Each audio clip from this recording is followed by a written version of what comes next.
What is the best mic for YouTube or content creation? It's a popular question, and there are a lot of good mics out there. Unfortunately, there's also some well-intentioned but misguided advice on this topic. So as an audio guy, I'm going to go over the major types of microphones that I think are a poor choice for most content creators. And these are some popular microphones that I see people use. They do get results from it. They're good microphones, but they're just not the right microphone in this application. So let's talk about some of the major types of microphones that I think you should probably avoid for most content creation.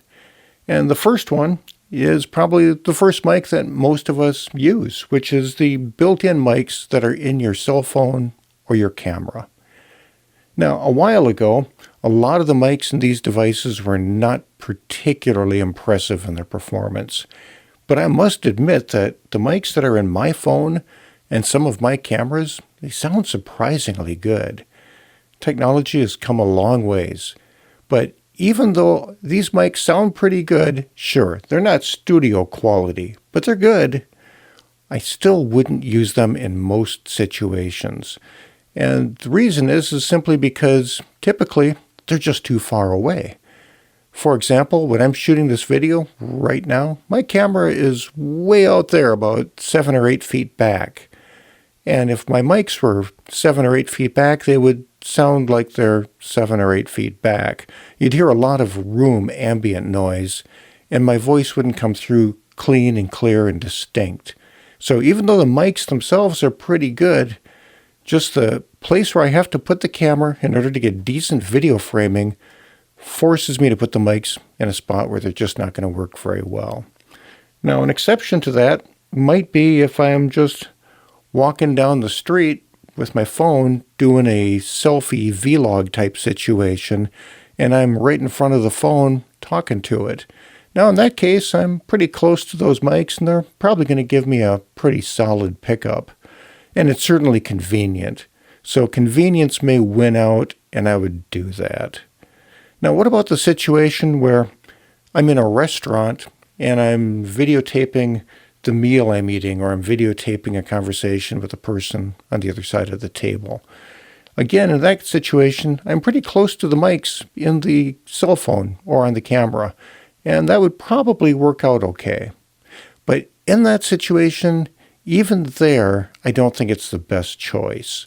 And the reason for that is that the mics that are inside of these devices, like your camera or your phone, tend to be pretty omnidirectional. They're going to pick up everything that's happening around the area. And so you're going to pick up a lot of ambient background noise that's going to compete with your vocals.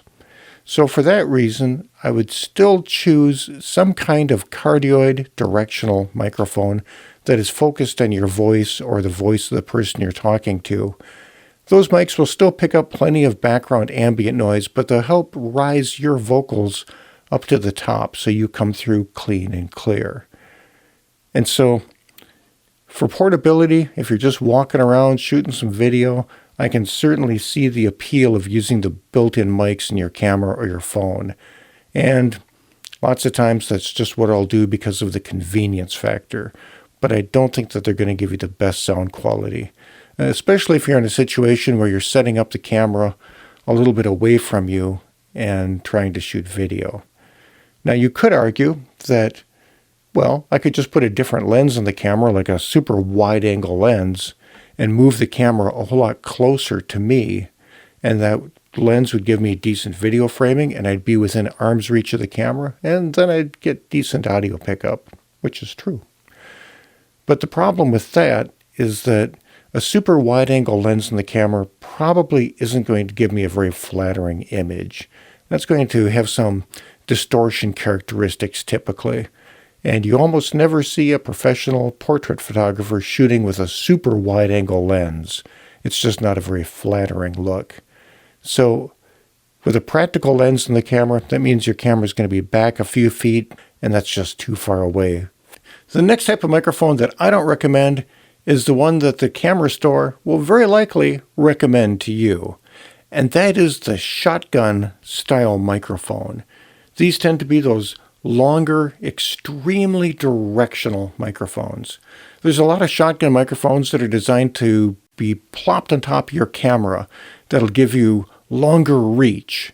They're very directional. They're going to listen to sounds far away while blocking out sounds from the sides and rear, or so the marketing says. But the trouble with that is that they're still 6 or 8 feet away from the thing you're trying to pick up. And no matter what microphone you have, if you're 6 or 8 feet away, it's going to sound 6 or 8 feet away. It doesn't really have the ability to zoom in on a faraway sound source. Now, it does have the ability, more or less, to reject sounds coming from the sides and rear, and maybe more effectively than the mics that are built into your camera. So because of that, it gives the impression of pulling up those faraway sound sources that you're aiming at and bringing them a little closer. But they're still going to sound distant. So those sorts of mics, yeah, they might be better than the mics that are built into the camera, but they're still not a good choice. And there's a couple of other issues with these types of microphones. One of them is just simply a matter of engineering compromise. In the engineering of equipment, we have to trade one feature for another, and lots of times you can't have it all. For example, you can build a car that's really fuel efficient, or you can build a car that's a race car, but you can't have both. You have to trade one thing for another. And generally speaking, painting with a wide brush here, I look at microphones and consider that the more tight the pattern, the more directional the microphone, the greater the chances are that there's going to be some issues and irregularities in the audio performance of that microphone. Now, that's not saying that we don't know how to build directional microphones that sound really good. We do. But it's challenging to build a directional microphone, especially an extremely directional microphone, that really has good sound quality and properties. Good sound quality for things that are directly in front of it, and still decent sound quality for things that are just a little off axis and not having other artifacts. And then there is the issue of where does this microphone actually fit and work? Some of these are great mics, but they're not great mics for most content creators. And that's because they're not used in the situations where these mics really shine. These mics are good if you're in a really well-controlled acoustical environment. For example, you might be a news crew out on the street trying to interview somebody on the sidewalk. And in that case, you don't have any nearby walls that are reflecting sound back at you. It's a rather non-reflective environment. And in that situation, these mics, they can work pretty well. And likewise, these mics are sometimes used by Hollywood and film productions, and they're on a soundstage, which is a big room that is acoustically controlled, so there's not a lot of echo in the room. And in that case, these mics work pretty well for focusing in on the sound source and blocking out the outside sounds, and everything works all right. But for most of us creators, those aren't the places that we're filming in. Most of us are in a room like the one I'm in here, which is a fairly small room, and it doesn't have a lot of sound treatment in it. It's certainly not a pro studio. And my room, to my ear, sounds pretty good, but I know that there's a lot of reflection in this room. And you can test that easily enough by grabbing your phone and putting on voice recorder and set the phone on the other side of the room and talk for a while. When you play back your recording, you're going to hear a lot of room sound in that recording, a lot of room reverb sound. We don't naturally hear it with our ears because our ears and our brain are very sophisticated, and they have the ability to determine what sounds are direct sounds and which ones are reflections. And our brain filters out those reflections so that we can hear the conversation more clearly. It's quite amazing. But your voice recorder doesn't have that ability. So when you play back the recording in your voice recorder, you're going to hear a lot of room noise in that recording because there's a lot of reflected sound happening in the room.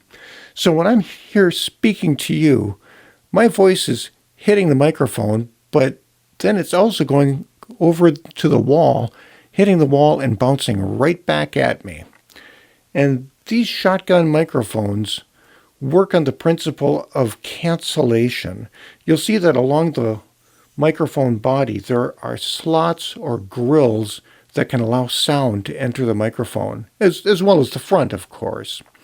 And this microphone acts like something like a tuned musical instrument that combines the sound from the front and the sounds that are coming into the side, and it's tuned in such a way that it makes the sounds that come into the side get canceled out from the sounds that are coming in from the front.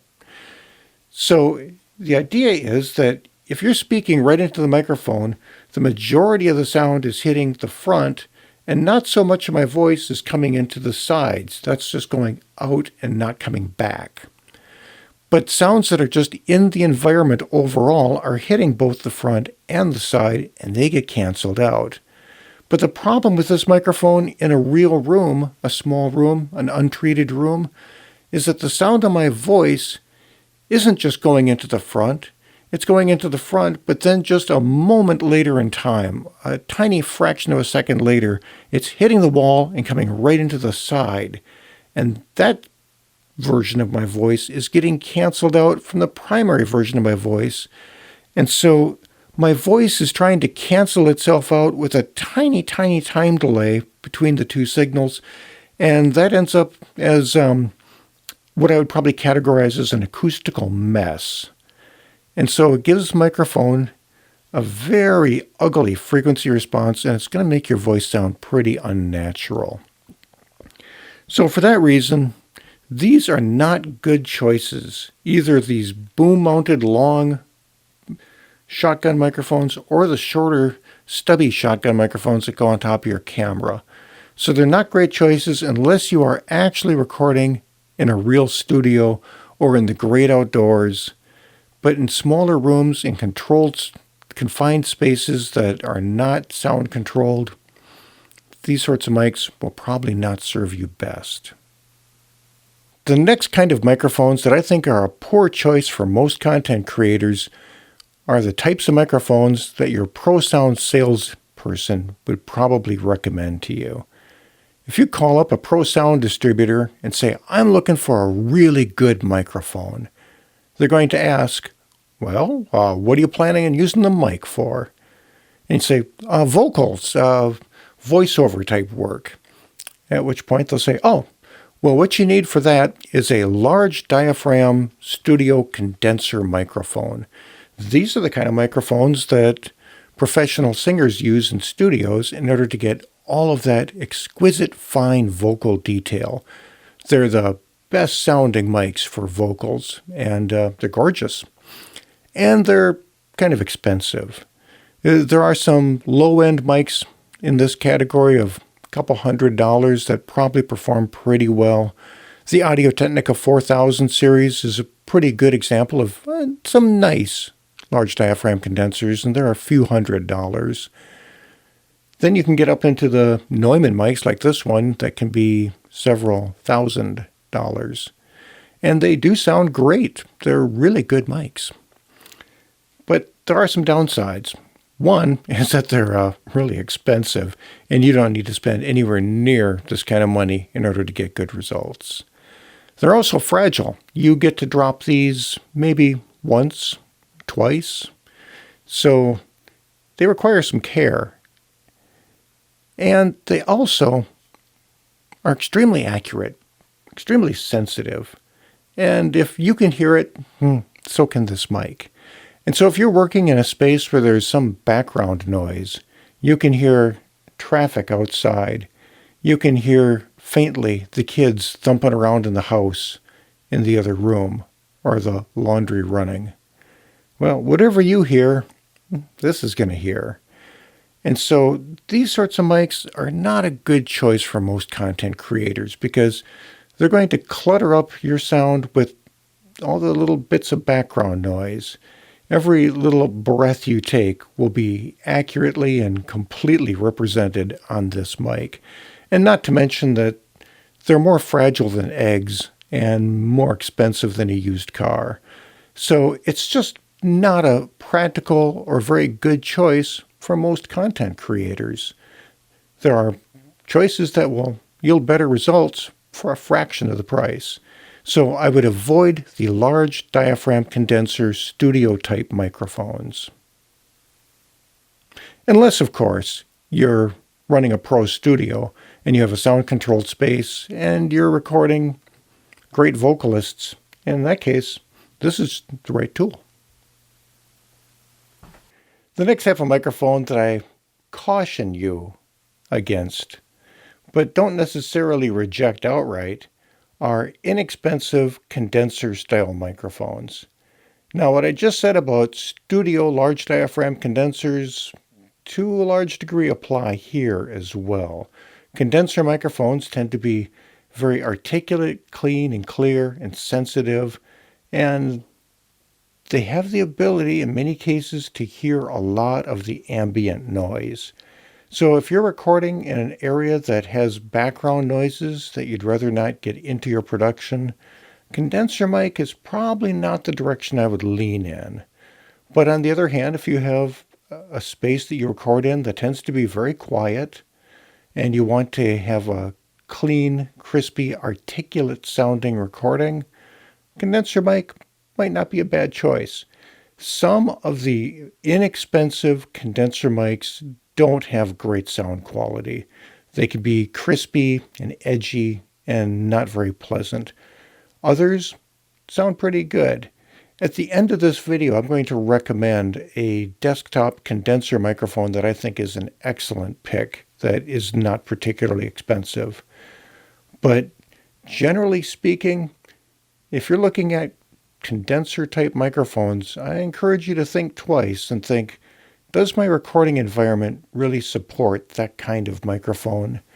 And am I in a quiet enough space that it'll work well? A type of microphone that I often recommend, but has some limitations, is the lavalier or clip-on style microphone. The type of miniature microphones that you clip onto your clothing. Now the problem with those microphones is that they tend to be on your clothing, not in front of your mouth, which is a less than ideal situation. So there's going to be some compromise in sound quality. But they do get the microphone fairly close to you. And some of those microphones, I think, work pretty well, and they are certainly convenient to use. And so in many situations, I find that to be a great tool, although I understand that I'm dealing with some compromise in sound quality that maybe I'll live with, maybe I'll tweak a little bit in my video production. I'm a fan of the Comica wireless microphone kit. Some of the no-name, really inexpensive wireless microphone systems I would avoid, because wireless systems can have signal interference and dropouts, and those things can be really frustrating in your production. And so I would make sure to get a wireless system that has a reputation for reliability and decent performance. Now, another variant of these microphones are the wired versions of them, which clip onto your clothing and have a small wire that goes off. And I've had really good luck with the Audio-Technica lavalier clip-on microphones, and I find them to be a great solution in a lot of cases, but I do encourage you to consider the fact that if you clip a microphone onto your clothing, it's going to be underneath your mouth rather than in front of it. And so there's going to be some compromise in sound quality, but it does get the microphone up close to you. And so it's a pretty easy and unobtrusive way to get a microphone on yourself and get pretty decent audio conveniently. Another type of microphone that I don't recommend for most content creators is a boundary style plate microphone. Now, this is a bit of an outlier. You're probably not going to be using these, but these microphones are designed to sit on the table, like in a conference room, or on the floor, on a wall, on the ceiling. They need to be placed against a flat boundary surface to complete the microphone. And they're great for ambient pickup, but like any microphone, they need to be fairly close to the thing that you're trying to pick up to get a clean and clear recording. And because of the constraints that this has to be against a wall or floor surface, that usually doesn't lend itself very well to being close to the people who you're trying to record. So I'd probably avoid boundary microphones. So now that I've covered the types of microphones that I don't think are the best choice for content creators, what do I recommend? I think in most cases, for most content creators, the best choice is probably a Cardioid dynamic microphone, a directional dynamic microphone. These microphones are high performing, they're rugged, they tend to be inexpensive, and they have a nice smooth sound to them. I'll recommend just a few examples. There are many good microphones out there, but here's a few that have worked really well for me. And these are some microphones by FiFine, which I think sound great, look good, and perform beyond their price. And these are some mics that I've been using on my channel with, I believe, good success.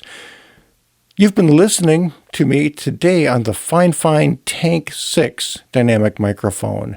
The Tank 6 is a big broadcast podcast style microphone. It has both XLR and USB connections, so you can use it with a wide range of equipment. And I think it looks good and sounds good. Now, if you like a microphone of this style, but you don't want the controls on it for USB, and you're just looking for a standard XLR microphone, then you could look at the Tank 1, which is very similar to the Tank 6. It looks very similar, and it's a big broadcast podcast dynamic microphone that works well. Both of these microphones are approximately in the $100 price point. Maybe even a little tiny bit better than the Tank 6 or Tank 1, and it comes in at around $50. And this too is a dynamic handheld style microphone that is both XLR and USB, and for that low price includes a small desktop stand. So the Tank 2 is one of my favorite mics because I think it has a really great sound, and it comes in at an attractive price of about $50. It's hard to beat. And my final recommendation for inexpensive but good microphones is the Profile 3 desktop microphone. This is a condenser USB microphone. And I know I've said some things about condenser microphones, but in the case of this one, it has a very rich and smooth sound character that's very detailed. It might be the best sounding mic of the mics I'm recommending. And it has also got good plosive control, so those P words aren't too problematic. And it's just a really good microphone if you're looking for a USB style desktop microphone, and this is well under $100. So all of these microphones I'm recommending perform extremely well, and they are relatively inexpensive. Now, of course, there are many, many great choices out there, but these are some that you could consider if you're looking for a quality microphone that'll elevate your production. I'll put links down below if you want to check them out further. So that's a quick rundown on the types of microphones that I think are probably not the best tools for most content creators. And I hope you enjoyed it. I hope it gave you some insights. And if you're looking for a high-quality microphone that won't break the bank, consider the ones that I just mentioned because they've worked really well for me. And of course, there's a lot of other great mics in the market that would be an awesome choice. So I hope you enjoyed the video, and I would appreciate if you take a quick second and throw me a thumbs up if you like this one. If there are microphones that you've used and have had really good results with that you'd like to tell us about, please throw a comment down below. I'd like to hear about your experience. So thanks for tuning in, and I hope that you stick around, subscribe to the channel, watch more videos, and come back and watch the next one when it drops. Take care.